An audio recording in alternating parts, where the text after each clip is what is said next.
శివాజీ గారు మాట్లాడిన వ్యాఖ్యలు చాలా వైరల్ అవుతున్నాయి. ఏంటంటే ఆయన భావం కరెక్టే, ఆయన చెప్పేది భాష కరెక్ట్ గా లేదు. ఏంటంటే ఆ మాట్లాడే మాటలు అవి సరిగ్గా లేవు. కానీ ఆయన చెప్పిన చాలా మంచి విషయాలు. ఒక మనిషిని చూసి విలువ ఇవ్వాలి అంటే వాళ్ళ వేషాధారణ ఖచ్చితంగా ఆధారపడి ఉంటది.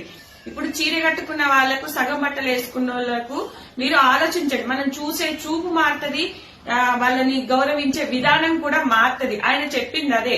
ఇప్పుడు స్టేజ్ షోలకు వచ్చినప్పుడు మీరు అవసరం లేదు సగం బట్టలు వేసుకొని రావడం.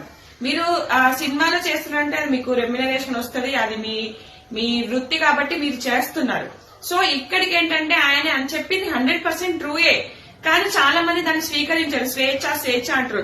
సగం బట్టలు వేసుకొని తిరగడంలో స్వేచ్ఛ కాదు కదా అని నా ఉద్దేశం. అబ్బా, ఆయన మాట్లాడే మాటలు చూసారా, ఆ వర్డ్స్ కొంచెం నాకైతే నచ్చలేదు. కానీ 100% ట్రూ వర్డ్స్ ఆయన చెప్పినవి.